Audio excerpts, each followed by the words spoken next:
Bienvenidos, queridos amigos, a nuestro programa de la Escuela de la Fe Piedra Blanca, en este curso que estamos dando sobre Historia de la Salvación.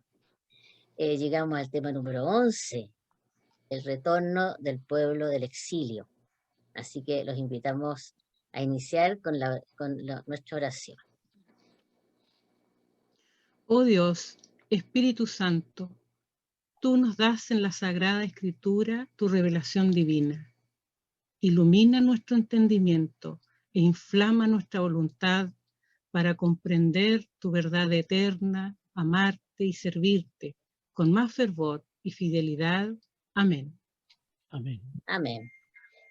Bueno, en la sesión pasada vimos cómo el pueblo de Judá, el reino del sur, había caído en manos de los babilonios, ya que no cambiaron de conducta por la predicación del profeta Jeremías.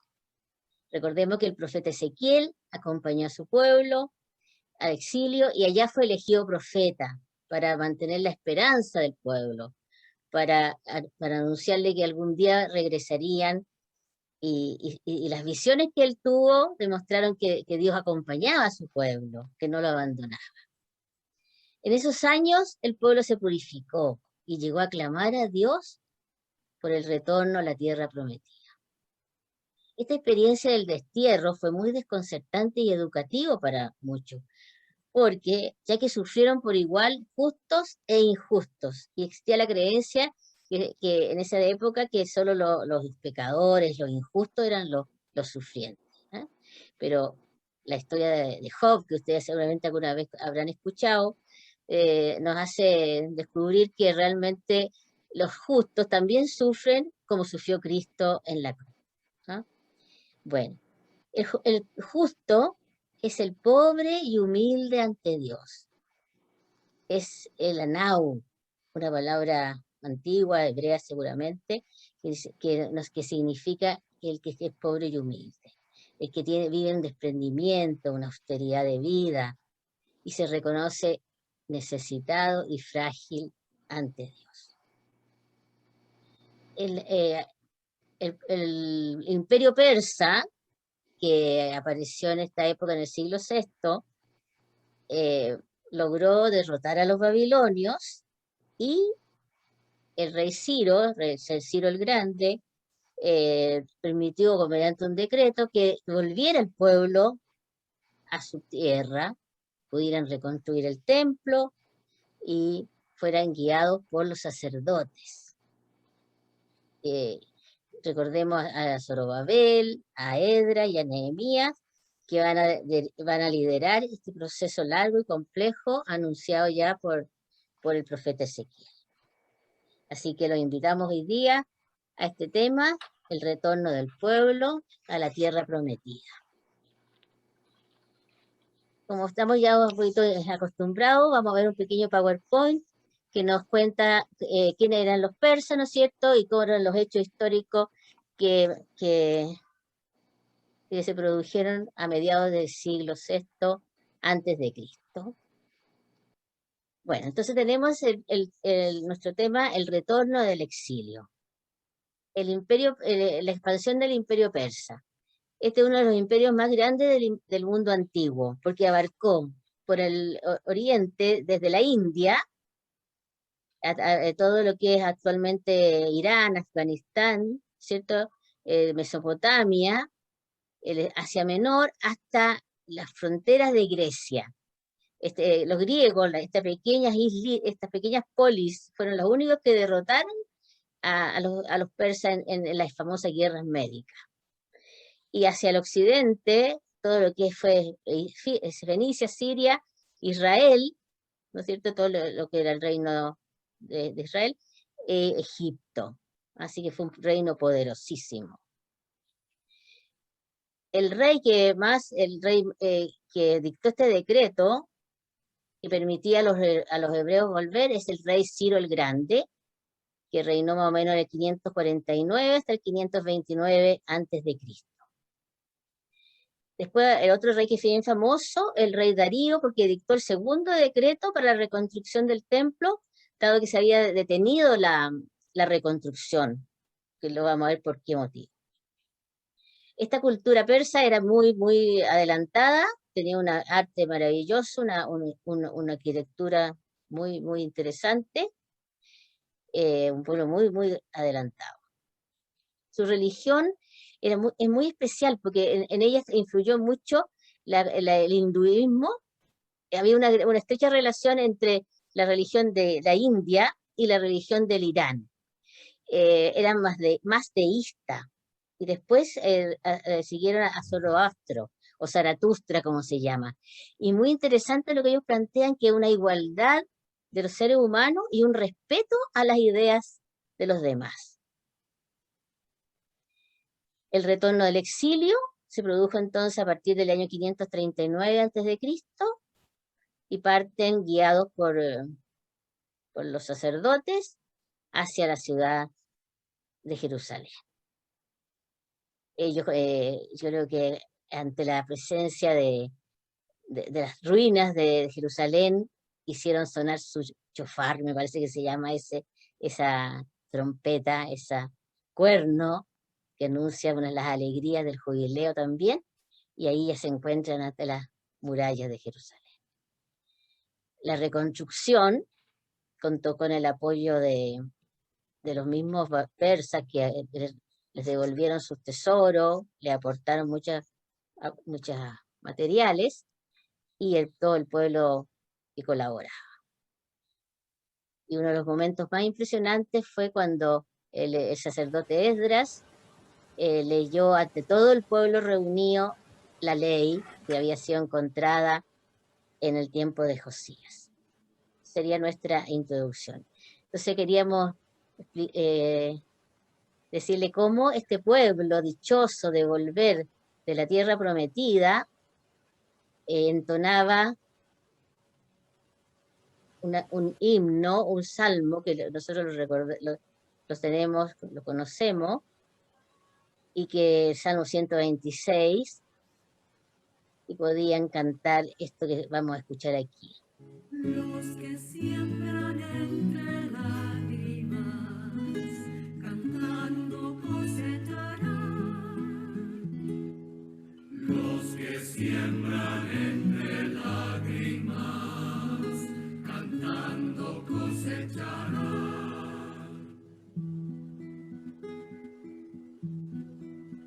Cuando el Señor cambió la suerte de su pueblo,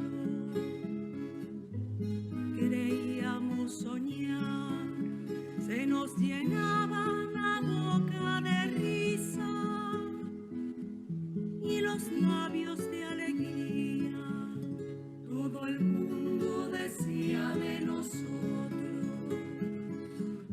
maravillas del Señor. El Señor hizo en nosotros maravillas, rebosábamos de gozo. Los que siembran entre lágrimas, cantando cosecharán.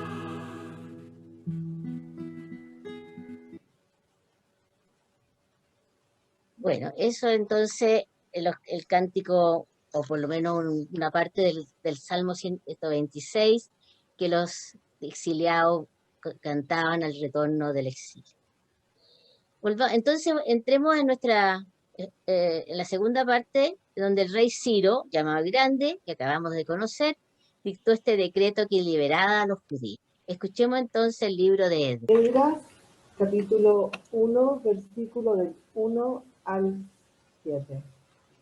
En el año primero de Ciro, rey de Persia, en cumplimiento de la palabra de Yahvé por boca de Jeremías, movió Yahvé el espíritu de Ciro, rey de Persia, que mandó publicar de palabra y por escrito en todo su reino: así habla Ciro, rey de Persia. Yahvé, el Dios de los cielos, me ha dado todos los reinos de la tierra. Él me ha encargado que le edifique una casa en Jerusalén, en Judá. Quien de entre vosotros pertenezca a su pueblo, sea su Dios con él. Suba a Jerusalén, en Judá, a edificar la casa de Yahvé, Dios de Israel, el Dios que está en Jerusalén. a todo el resto del pueblo donde residan, que las gentes del lugar les ayuden, proporcionándoles plata, oro, hacienda y ganado, así como ofrendas voluntarias para la casa de Dios que está en Jerusalén. Entonces los cabezas de familia de Judá y Benjamín, los sacerdotes y los levitas, todos aquellos cuyo ánimo había movido Dios, se pusieron en marcha para subir a edificar la casa de Yahvé en Jerusalén. Y todos sus vecinos les proporcionaron toda clase de ayuda: plata, oro, hacienda, ganado, objetos preciosos en cantidad, además de toda clase de ofrendas voluntarias. El rey Ciro mandó tomar los utensilios de la casa de Yahvé que Nabucodonosor se había llevado de Jerusalén y había depositado en el templo de su Dios. Ciro, rey de Persia, los puso en manos del tesorero Mitridates, el cual los contó para entregárselos a Sebasar, el príncipe de Judá. Impresionante para nosotros, ¿no es cierto? Acostumbrado a ver los otros reyes que habían dominado antes a Israel, cómo este Ciro era mucho más tolerante, era, respetaba, incluso hay una expresión ahí. Sí, Susana. Sí, hermana, en la línea de lo que está comentando. Si Ciro era pagano, uno se pregunta si Ciro era pagano, ¿cómo es que el cronista habla de que Yahvé lo inspiró? ¿Por qué Ciro toma esas decisiones? Es lo que uno se intriga, digamos. Es súper interesante pensar eso. Yo estuve estudiando y investigando un poco a raíz de esto. En realidad la religión persa es tolerante. Era bastante, reconocía las diferencias de las culturas que dominaban. ¿Ah? Pero también no olvidemos otra cosa que nosotros hemos visto mucho, que es que todos los seres humanos, por ser creados en el verbo de Dios, tienen en sí mismo esa luz divina, esa que nosotros llamamos las semillas del verbo, ¿ah? Que hace que reconozcan el valor y la importancia de la fe de otros pueblos y de otras culturas. Y eso hace exclamar a él: el Dios de Israel me ha inspirado para que reconstruyamos ese templo. ¿Ah? Así que maravilloso y admirable. Ciro el Grande, por algo lo llaman el Grande, ¿no? Oye, en el capítulo 2 del libro de Esdras trae un listado de personas que volvieron. Y entre ellos, ¿no es cierto?, había muchos sacerdotes liderados por Zorobabel. Leyendo un poquito quién era Zorobabel, me encuentro con que es descendiente de uno de los hijos de Salomón. Tuvo muchísimos hijos, ¿no es cierto? Pero realmente eso significa que pertenece a la dinastía davídica.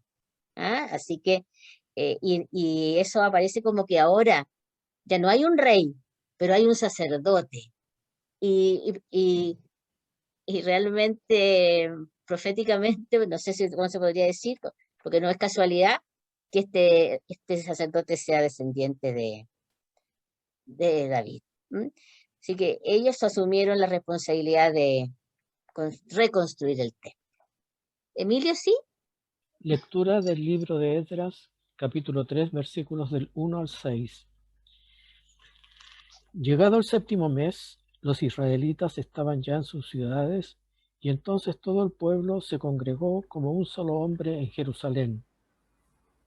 Josué, hijo de Josadac, con sus hermanos los sacerdotes, y Zorobabel, hijo de Sealtiel, con sus hermanos, se pusieron a reconstruir el altar del Dios de Israel para ofrecer en él holocaustos, como está escrito en la ley de Moisés, hombre de Dios. Erigieron el altar en su emplazamiento, a pesar del temor que les infundían los pueblos de la tierra, y ofrecieron en él holocaustos a Yahvé, holocaustos de la mañana y de la tarde. Celebraron la fiesta de las tiendas, según está escrito, con el número de holocaustos cotidianos establecidos según el rito de cada día. Después ofrecieron el holocausto perpetuo y los de los sábados, novilunios y todas las solemnidades consagradas a Yahvé, además de lo que cada uno quería ofrecer voluntariamente a Yahvé. Desde el día primero del séptimo mes comenzaron a ofrecer holocaustos a Yahvé, aunque no se habían echado todavía los cimientos del santuario de Yahvé. O sea que retomaron el culto a Yahvé tal como como estaba escrito en la ley y como se recordaría seguramente que era el culto que Moisés había iniciado en el desierto. La fiesta de las tiendas, ¿no es cierto? El holocausto, el respeto a los sábados, etcétera. Bueno, pero la reconstrucción fue detenida por la oposición de los samaritanos. No sé, a ver qué sucedió, Mónica. Sí, del libro de Esdras, capítulo 4, del versículo 1 al 5. Cuando los enemigos de Judá y de Benjamín se enteraron de que los deportados estaban edificando un santuario a Yahvé, Dios de Israel, se presentaron a Zorobabel, a Josué y a los cabezas de familia, y les dijeron: vamos a edificar junto con vosotros, porque como vosotros buscamos a vuestro Dios y le sacrificamos desde los tiempos de Asarjadón, rey de Asiria, que nos trajo aquí.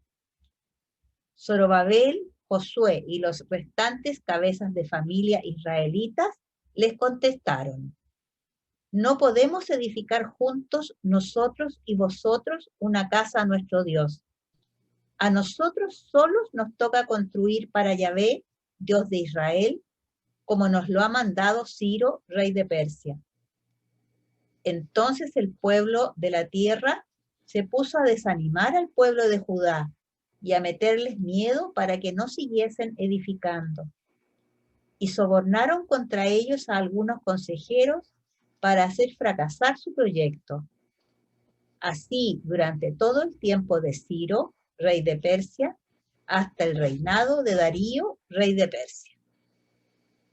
O sea que los pueblos que habitaban el territorio del reino de Israel ofrecieron ayuda y ellos se negaron. ¿Por qué? Porque eran descendientes de los que había traído los reyes asirios. Entonces se suspendió la reconstrucción, tercera parte.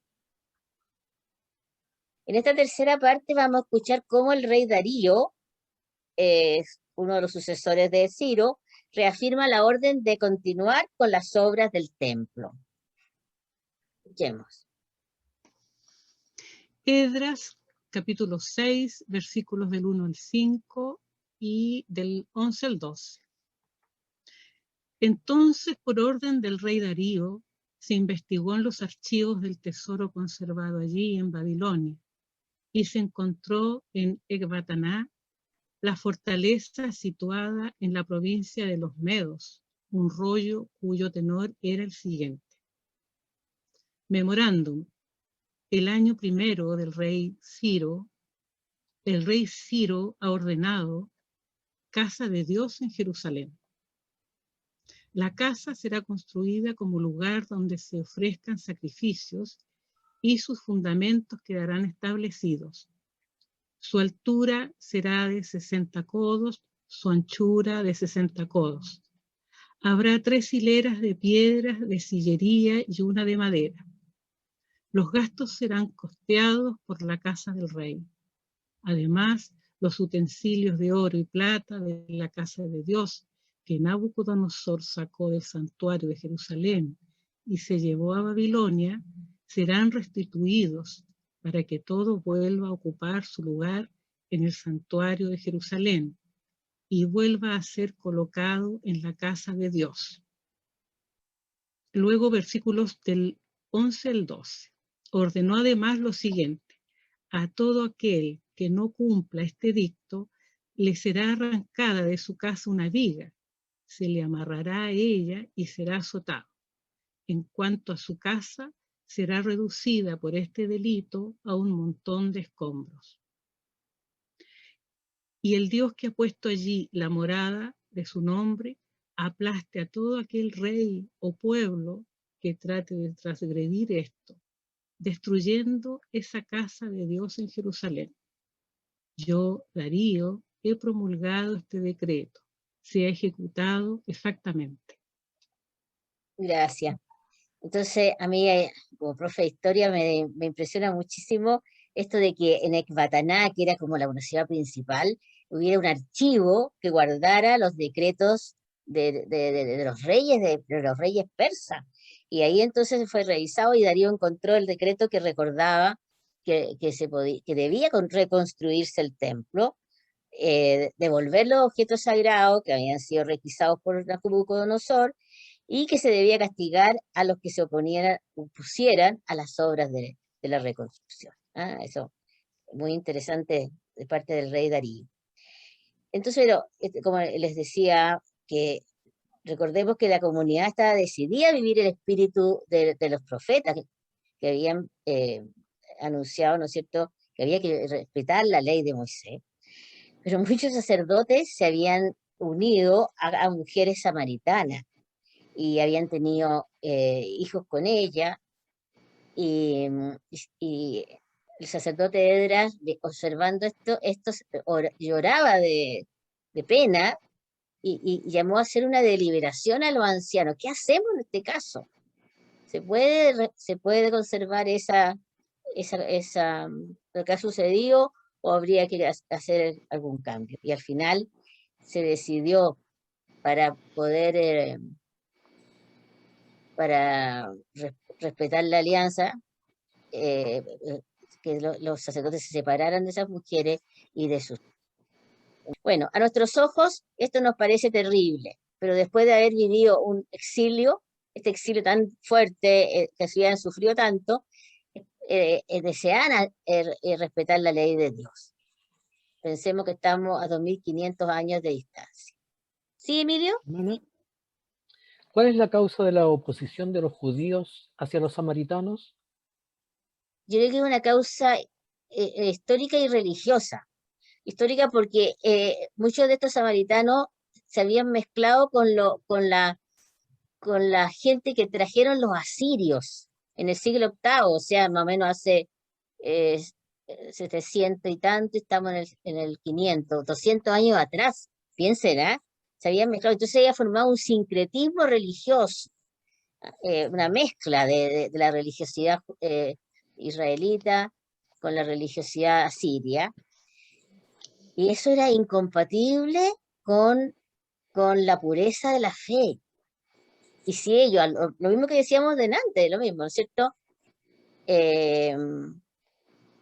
Si aceptaban los matrimonios con mujeres, eso es lo que le pasó a Salomón, ¿no es cierto?, que las mujeres introdujeron otros cultos, otras costumbres, otras tradiciones, y se perdió la alianza. Entonces, por eso, por la incompatibilidad que tenían de mantener la pureza de la fe recibida de su antepasado.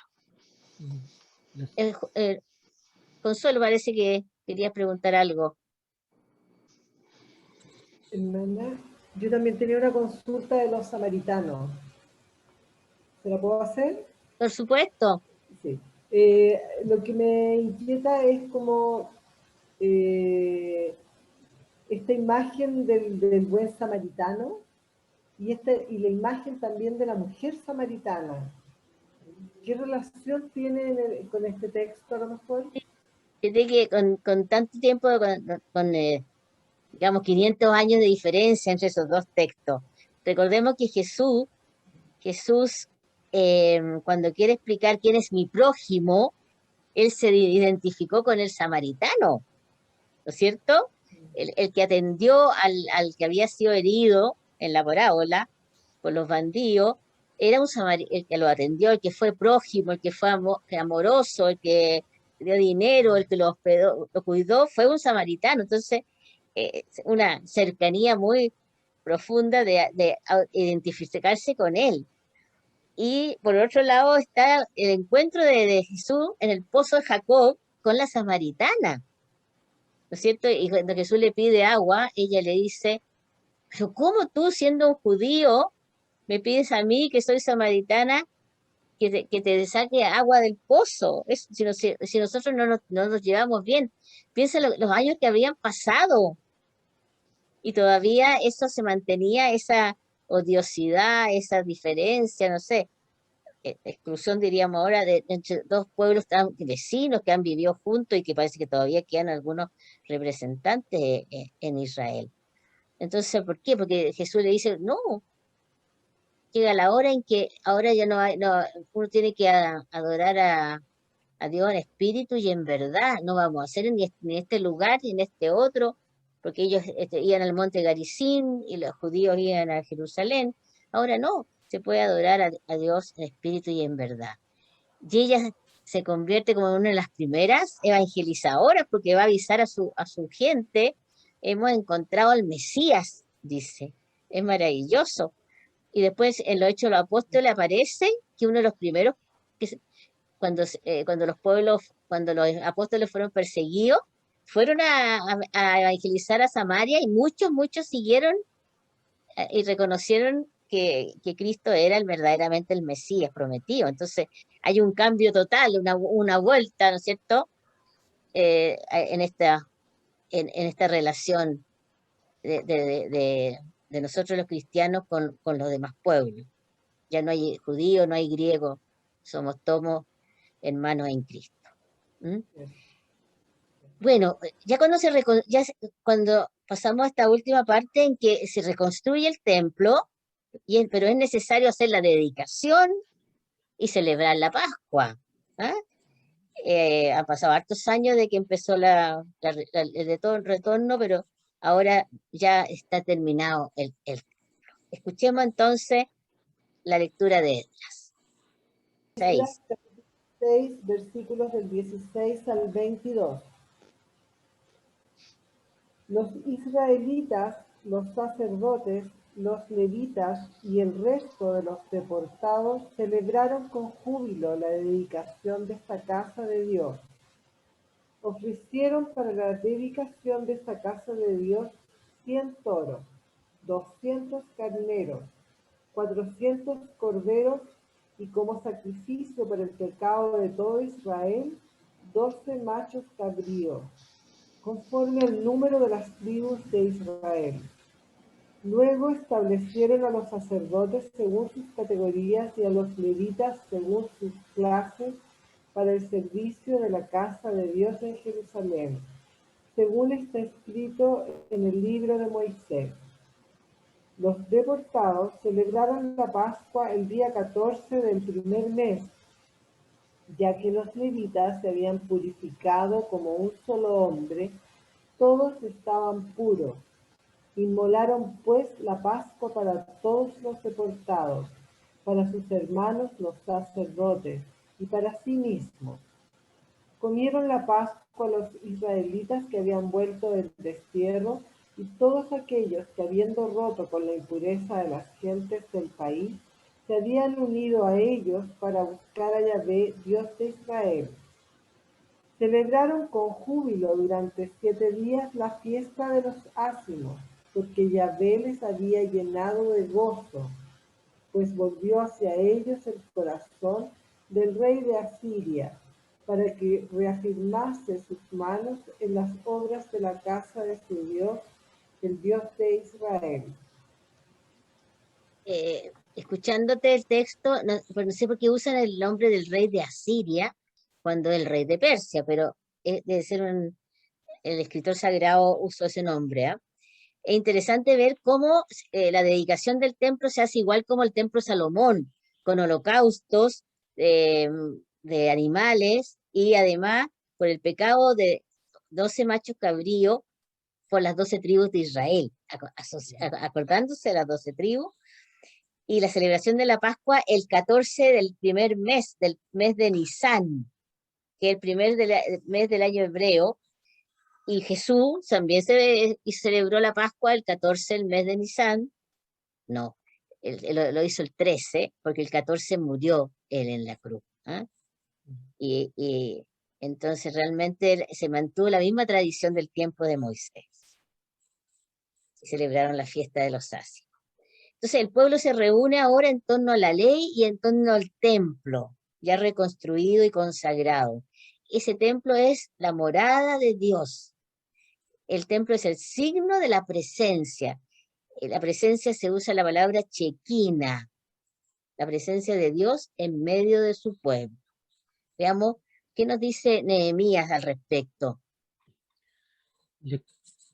Lectura del libro de Nehemías, capítulo 8, versículos del 1 al 3. Llegado el mes séptimo, todo el pueblo se congregó como un solo hombre en la plaza que está delante de la puerta del agua. Dijeron al escriba Esdras que trajera el libro de la ley de Moisés que Yahvé había prescrito a Israel. Trajo el sacerdote Esdras la ley ante la asamblea, integrada por hombres, mujeres y todos los que tenían uso de razón. Era el día 1 del mes séptimo. Leyó una parte en la plaza que está delante de la puerta del agua, desde el alba hasta el mediodía, en presencia de los hombres, las mujeres y todos los que tenían uso de razón. Y los oídos del pueblo estaban atentos al libro de la ley. Este texto que tú acabas de leer me recuerda cuando Josué también leyó la ley, cuando entraron a la tierra prometida, ¿te acuerdas? Todo el pueblo. La diferencia encuentro yo que aquí dice hombres, mujeres y los que tienen uso de razón. Y en el otro decía, y hasta los extranjeros, los forasteros. Entonces el pueblo era más abierto que ahora, porque ahora han pasado por el exilio. Y este libro de la ley, tenemos entendido que es el Deuteronomio, que fue redactado por los sacerdotes y que fue encontrado en tiempo del rey Josías, antes del exilio. Es la segunda ley, que es mucho más estricta que la anterior, porque quiere mantener la pureza de la fe y solo permite rendirle culto a Dios en el templo de Jerusalén. En esta época, los sacerdotes recogieron todas las tradiciones que se habían ido formando a lo largo de estos siglos y se conservaban entre el pueblo, y que después nosotros estudiamos y leímos al principio tradición yavista, donde se llama Dios Yahvé, eloísta, ¿no es cierto?, donde se muestra un Dios todopoderoso, y la tradición deuteronómica. Y lo pusieron por escrito y formaron, me parece, lo que la Torá. Estos sacerdotes entonces quisieron insistir en que Dios está cada vez más cerca de su pueblo. Y en este tiempo se redactó el capítulo 1 del Génesis, que a la gente le llama la atención, cuando Dios creó el mundo en 6 días y el séptimo día descansó para enseñarle a la gente que tiene que trabajar 6 días y dedicar un día a Dios. Yo creo que ahí se entiende mejor esto. No es que Dios haya creado así, es como lo explicamos en el tema primero, el tema de la creación. Para finalizar, entonces, escuchemos lo que dice el sacerdote, no era sacerdote, el laico Nehemías, en una oración muy interesante, muy bonita, que dice en el capítulo 9. Nehemías, capítulo 9, versículos del 1 al 30, extractos. El día 24 de aquel mismo mes se consagraron los israelitas para ayunar, vestidos de sayal y la cabeza cubierta de polvo. La raza de Israel se separó de todos los extranjeros y, puestos en pie, confesaron sus pecados y las culpas de sus padres. Y los levitas dijeron: levantaos, bendecid a Yahvé nuestro Dios. Bendito seas, Yahvé, Dios nuestro, de eternidad en eternidad. Y sea bendito el nombre de tu gloria, que supera toda bendición y alabanza. Tú, Yahvé, tú el único, tú hiciste los cielos, el cielo de los cielos y la tierra, y todo cuanto abarca, los mares y todo cuanto encierran. Todo esto tú lo animas, y la mesnada de los cielos ante ti se prosterna. Tú, Yahvé, eres el Dios que elegiste a Abraham. Le sacaste de Ur de Caldea y le diste el nombre de Abraham. Hallaste su corazón fiel ante ti, con él hiciste alianza. Y has mantenido tu palabra porque eres justo. Tuviste la aflicción de nuestros padres en Egipto y escuchaste su clamor junto al mar de Suf. Contra Faraón obraste señales y prodigios, contra sus siervos y todo el pueblo de su país, pues supiste que eran altivos con ellos. Te hiciste un nombre hasta el día de hoy. Tú hendiste el mar ante ellos. Por medio del mar pasaron a pie enjuto. Con columna de nube los guiaste de día, con columna de fuego por la noche, para alumbrar ante ellos el camino por donde habían de marchar. Bajaste sobre el monte Sinaí y del cielo les hablaste. Les diste normas justas, leyes verdaderas, preceptos y mandamientos excelentes. Les diste a conocer su santo sábado. Les ordenaste mandamientos, preceptos y ley por mano de Moisés tu siervo. Del cielo les mandaste el pan para su hambre, para su sed hiciste brotar el agua de la roca, y les mandaste ir a apoderarse de la tierra que tú juraste darles, mano en alto. Altivos se volvieron nuestros padres, su cerviz endurecieron y desoyeron tus mandatos. No quisieron oír, no recordaron los prodigios que con ellos hiciste. Endurecieron la cerviz y se obstinaron en volver a Egipto y a su servidumbre. Pero tú eres el Dios de los perdones, clemente y entrañable, y tardo a la cólera y rico en bondad. No los desamparaste, ni siquiera cuando se fabricaron un becerro de metal fundido y exclamaron: este es tu Dios que te sacó de Egipto. Grandes desprecios te hicieron. Tú en tu inmensa ternura no los abandonaste en el desierto. La columna de nube no se apartó de ellos para guiarles de día por la ruta, ni la columna de fuego por la noche para alumbrar ante ellos el camino por donde habían de marchar. Tu espíritu bueno les diste para instruirles. El maná no retiraste de su boca, y para su sed les diste agua. 40 años los sustentaste en el desierto y nada les faltó. Ni sus vestidos se gastaron, ni se hincharon sus pies. Reinos y pueblos les donaste y las tierras vecinas repartiste. Y multiplicaste sus hijos como estrellas del cielo. Los llevaste a la tierra que a sus padres dijiste que entrarían a poseer. Pero después, indóciles, se rebelaron contra ti. Arrojaron tu ley a sus espaldas.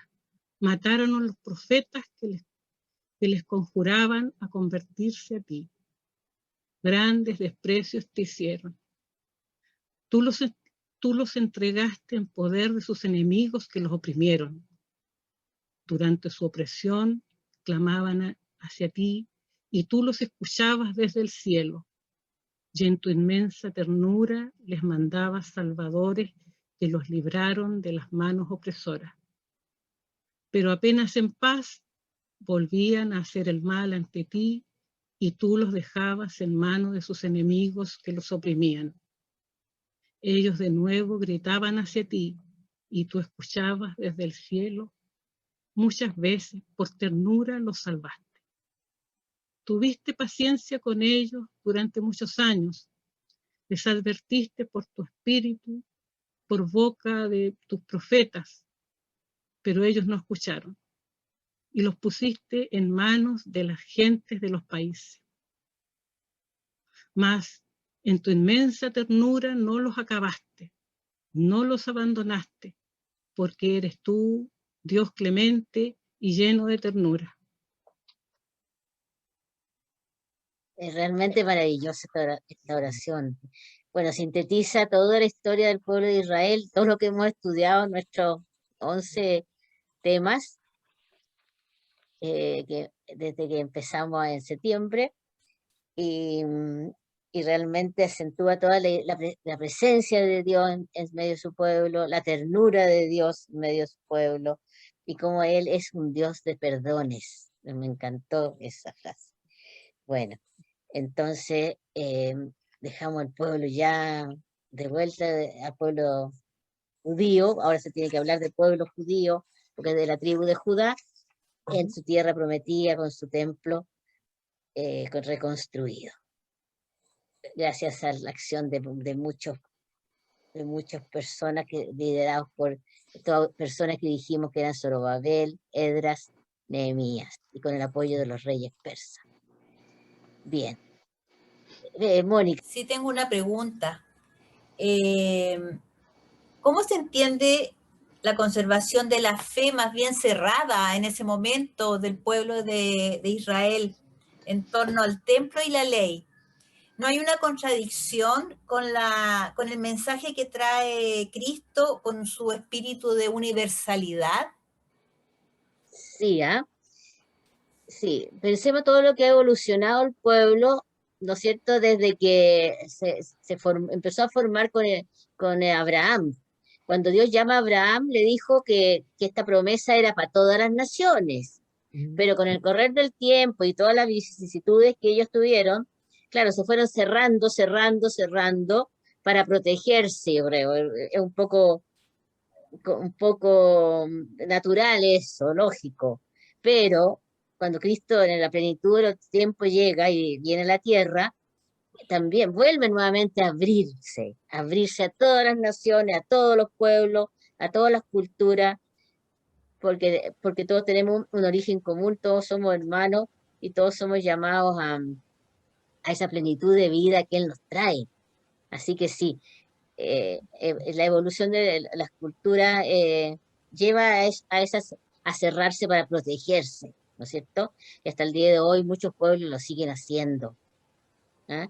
Pero ya Cristo derribó todos los muros, como dice San Pablo en alguna de sus epístolas. Somos todos hermanos, miembros de una sola iglesia. Realmente es muy importante. Estamos llegando a este último tema, bueno, penúltimo tema, donde vemos esta paradoja que se fue produciendo en el pueblo de Israel. No sé si la Consuelo creó alguna tarea, nos dio tarea. La tarea para el alma. La tarea para el alma parte reconociendo que Dios sabe de amores más que todos nosotros. Así decía el cardenal Raúl Silva Enríquez en un momento. Y me venía esto a la mente para saber si nosotros conocemos cuando Dios está contento con lo que hacemos, con cómo estamos, con nuestra forma de ser. Y si podemos reconocer si es que Dios está contento, ¿cómo nos lo hace saber? Este pueblo lo intuye a través, ¿no es cierto?, de la celebración de la Pascua. ¿Sí? Intuye que tanto ellos están alegres como Dios está alegre. Entonces, me gustaría que pudiéramos reflexionar e identificar y descubrir signos en que Dios nos hace saber a cada uno de nosotros en nuestro propio plan de salvación cómo es cuando está Él contento, alegre con nosotros. Y cuando Él celebra esa Pascua con nosotros, ¿cómo nos damos cuenta? Es una de las tareas más difíciles que nos han dado hoy, ¿eh? Reconocer cuáles son los signos de que Dios esté contento con nosotros. Ya, vamos a pensarlo con mucho detenimiento. Gracias, Consuelo. Bueno, y para despedirnos, entonces, nuestra oración final. Oración final. Te pedimos, Señor, que nos ayudes a conservar la fe que heredamos de nuestros padres o que hemos adquirido a lo largo de la vida como un tesoro dentro de nuestro corazón, y que la valoremos y que nos sirva de ayuda en tiempos de soledad, enfermedad o sufrimiento por lo que nos toque pasar. Te lo pedimos por Jesucristo nuestro Señor. Amén. Amén. Gracias. Muy lindo la oración. Bueno, nos despedimos de en esta sesión número 11. Nos alegra tenerlos como oyentes de este taller que ya está terminando, y no crean ustedes que vamos a terminar aquí, seguramente vamos a seguir con la segunda parte, que es es Cristología, estudio del Evangelio y del mensaje de Cristo el Señor. Así que no se nos alejen. Y les deseamos que pasen un tiempo muy, muy agradable dentro de la realidad que estamos viviendo, y que el Señor los bendiga y los guarde en nombre del Padre y del Hijo y del Espíritu Santo. Amén. Amén. Nos despedimos y hasta la próxima, nuestro último Chao, que tema, estén bien. Chao, y que nos estén bien. despedimos. Nos vemos. Adiós.